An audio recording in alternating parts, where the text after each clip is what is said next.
பிப்ரவரி 15, 2024 indoor விதூர் நகர் டிரைனேஜ்ல அடையாளம் தெரியாத ஒரு நபர் இறந்து கிடக்கிறதா போலீஸ் ஸ்டேஷனுக்கு தகவல் கிடைக்குது. அங்க இருக்கிற மக்கள் எல்லாரும் யாரோ தவறி விழுந்துதான் இறந்து போயிருக்கணும்னு நினைக்கிறாங்க. ஏன்னா அவரோட பைக் அங்கதான் பக்கத்திலேயே இருந்திருக்கு. அது மட்டும் இல்லாம அவரோட தலையில பலமா அடிபட்டிருக்கு. உடல் முழுக்க சகதியா இருந்ததுனால சரியா அவரை அடையாளம் கண்டுபிடிக்க முடியல. போலீஸ் அந்த உடலை எடுத்ததுக்கு அப்புறமா ஓரளவுக்கு அடையாளம் தெரிய வருது. அவரோட மூக்குல ஒரு காயம் இருக்கிறது கவனிக்கிறாங்க. அப்படியே அவரோட முகத்துல கீறல்கள் இருக்கிறதையும் கண்டுபிடிக்கிறாங்க. அதை பார்த்ததுக்கு அப்புறம் தான் போலீஸுக்கு சந்தேகம் வந்திருக்கு, யாரோ இவரை கொலை செஞ்சிருக்கலாம்னு. அதுக்கப்புறமா தான் இந்த நபர் யாருன்னு விசாரிக்க ஆரம்பிக்கிறாங்க. அப்பதான் பூஜான்றவங்க தன்னோட கணவர் ரூப் சிங்க காணோம்னு போலீஸ் ஸ்டேஷன்ல ஒரு புகாரும் கொடுத்திருக்காங்க. அப்படி புகார் கொடுக்க வந்த அவங்க கிட்ட எந்த ஒரு ரியாக்ஷனும் இல்லாததை பார்த்து எப்போ உங்க கணவர் காணாம போனாங்கன்னு போலீஸ் கேள்வியை கேட்க ஆரம்பிச்சிருக்காங்க. விவரங்களை வாங்கிக்கிட்டு போலீஸ் அவங்கள வீட்டுக்கு அனுப்பிட்டாங்க. அதுக்கப்புறமா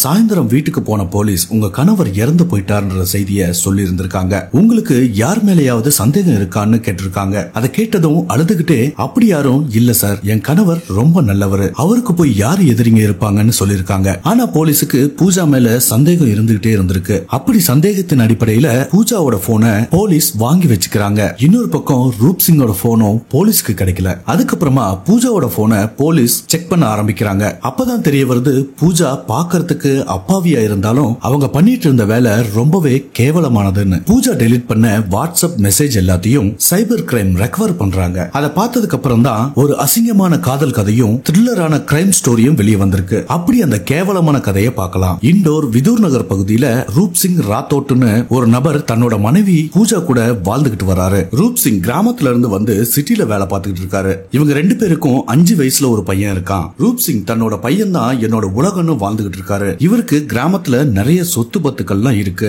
அங்க விவசாயம் தான் பிரதானமான வேலையா செஞ்சுக்கிட்டு இருக்காங்க. தன்னோட பையனை நல்ல ஒரு ஆளாக்கணும்ன்றதுக்காக கிராமத்தை விட்டு சிட்டிக்கு செட்டில் ஆகுறாரு. அங்க விவசாய வேலைகள் எல்லாத்தையும் அவங்க அப்பா முன்ன நின்னு பாத்துக்கிறாரு. இப்படியே இவங்களோட வாழ்க்கை 2 வருஷம் சிட்டிலேயே கடந்து போகுது. அப்பதான் இவங்களோட வாழ்க்கைக்கு முற்றுப்புள்ளி வைக்கிற மாதிரி சுபம்ன்ற ஒரு 20 வயசு மதிக்கத்தக்க ஒரு பையன் இண்டோருக்கு வரான். இவன் படிப்புக்காக கிராமத்துல இருந்து வந்திருக்கான். இவன் வேற யாரும் கிடையாது, பூஜாவோட சொந்த அண்ணன் பையன். நம்ம அத்தை சிட்டில தான் இருக்காங்கன்னு சொல்லி படிப்புக்காக இண்டோருக்கும் வந்திருக்கான். அப்படி வந்த சுபம் மேல அத்தைக்கு ஒரு கண் இருந்திருக்கு. தவறான உறவுக்காக தப்பான வார்த்தைகளை சொல்லி அவனை மயக்கி இருக்கா. அதுக்கப்புறம் என்ன இருக்கு, அத்தை கூட ஜாலியா என்ஜாய் பண்ணிட்டு இருக்கான் சுபம். இவன் பூஜாவோட ரிலேஷன்றதுனால ரூப் சிங்குக்கு எந்த ஒரு சந்தேகமும் ஏற்படல. வீட்டுக்கு வரும்போதெல்லாம் நல்லாவே மரியாதை கொடுத்து பேசிக்கிட்டு இருப்பாரு. ஏதாவது சின்ன சின்ன வேலைகள் இருந்தா பூஜா சுபம் கிட்ட சொல்லி செய்ய சொல்லுவா. இன்னொரு பக்கம் சுபம் ரொம்ப நல்ல பையன்னு ரூப் சிங் நினைச்சுக்கிட்டு இருக்காரு. இவர் வேலைக்கு போனதுக்கு அப்புறம் இவங்க 2 பேரும் சேர்ந்து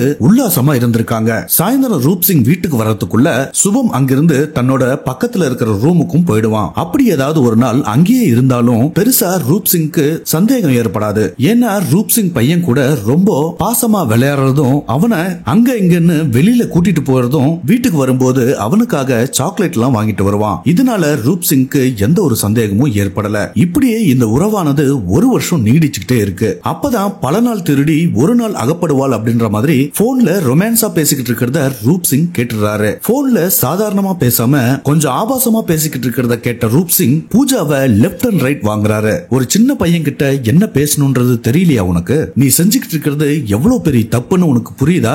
எவ்வளவு கேவலமான விஷயத்த நீ செஞ்சுக்கிட்டு இருக்க அப்படின்னு சொன்னதும் பூஜா, ஏன் என்னையும் அவனையும் சேர்த்து வச்சு பேசுற? அப்போ எங்க 2 பேருக்கும் தப்பான உறவு இருக்குன்னு கதை கட்டுறியா? இதுக்கு மேல உங்ககிட்ட பேசி பிரயோஜனம் இல்லைன்னு சொல்லி அழுதுருக்கா. இவங்க 2 பேருக்கும் கல்யாணம் ஆகும்போது சுபமுக்கு வெறும் 10 வயசு தான் ஆயிருக்கு. இது உண்மையா இருக்குமான்னு சொல்லி ரூப் சிங் கொஞ்சம் பின்வாங்குறாரு. இது தெரிஞ்சதும் சுபம் தன்னோட கிராமத்துக்கு போயிடுறான். இப்படியே கொஞ்ச நாட்கள் ஆன பிறகு பூஜாவால சுபத்தை மறந்து இருக்க முடியல.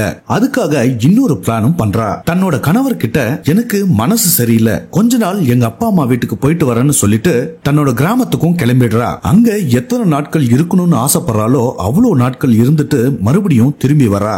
ஏன்னா சுபம் அங்கதானே இருக்கான். இதனால ரூப் சிங்க்கு சந்தேகம் அதிகரிக்குது. இதுக்கு மேல நீ ஊருக்கு போக கூடாதுன்னு ஸ்ட்ரிக்ட்டா சொல்லிடுறாரு. ஆனா கொஞ்ச நாள்லயே சுபம் இல்லாம பூஜானால இருக்க முடியல. ரகசியமா அவனுக்கு போன் பண்ணி, நீ எப்படியாவது மறுபடியும் இங்கேயே வந்துரு, நீ இல்லாம என்னால இருக்க முடியல, உடனே கிளம்பி வா, நான் இருக்கிற தெருவிலேயே ஒரு சின்ன ரூம் இருக்கு, அது யாருக்கும் தெரியாம நாம வாடகைக்கு எடுத்துக்கலாம்னு சொல்றா. பூஜா சொன்னதை கேட்ட சுபம் கிராமத்துல இருந்து மறுபடியும் கிளம்பி வந்து அந்த ரூமையும் வாடகைக்கு எடுக்கிறான். மறுபடியும் இவங்களோட அசிங்கமான உறவு தொடர ஆரம்பிக்குது. இப்படியே ஒரு சில நாட்கள்லயே ரூப் சிங்குக்கு சந்தேகம் வருது. பூஜா கிட்ட ஏதாவது மறுபடியும் திருட்டுத்தனம் பண்ணனா உன்னை நிரந்தரமா உங்க வீட்டுக்கே அனுப்பிடுவேன் பாத்துக்கோன்னு ஸ்ட்ரிக்டா வார்னிங் கொடுத்திருக்காரு. அதை கேட்ட பூஜா இதுக்கு மேல இவன் நமக்கு டேஞ்சர் தான் நினைச்சிருக்கா. முதல்ல ஒரு வருஷம் ஆசை நாயகன் கூட சந்தோஷமா இருந்தா. ஆனா 2வது வருஷம் கணவனோட தொல்லை தாங்கல.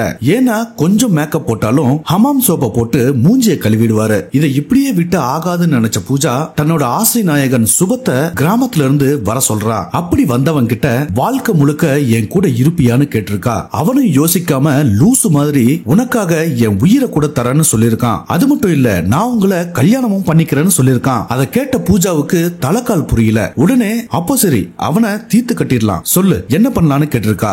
சரியா நைட் 8 மணிக்கெல்லாம் சாப்பிடுற பழக்கம் ரூப் சிங்குக்கு இருக்கு. அதனால தன்னோட பையனுக்கு ஏற்கனவே சாப்பாடு கொடுத்து தூங்க வச்சுட்டா. ரூப் சிங்குக்கு ரொம்ப பிடிச்ச உணவுகள் எல்லாத்தையும் சமைக்கிறா. அவர் வந்த உடனே அந்த சாப்பாட்டுல மயக்க மருந்த கலக்கிறா. அப்படியே அவர்கிட்ட பேச்சு கொடுத்துக்கிட்டு அந்த சாப்பாட்டையும் சாப்பிட வைக்கிறா. அவரும் அது தெரியாம சாப்பிடுறாரு. சாப்பிட்டதும் கொஞ்ச நேரத்திலேயே அவருக்கு தூக்கம் வந்துருது. அப்படி அவரு ஆழ்ந்த தூக்கத்துக்கு போற வரைக்கும் காத்துக்கிட்டு இருக்கா. ராத்திரி 11 மணி வரைக்கும் தன்னோட ஆசை காதலனான சுபம் கூட போன்ல மெசேஜ்ல பேசிக்கிட்டு இருக்கா.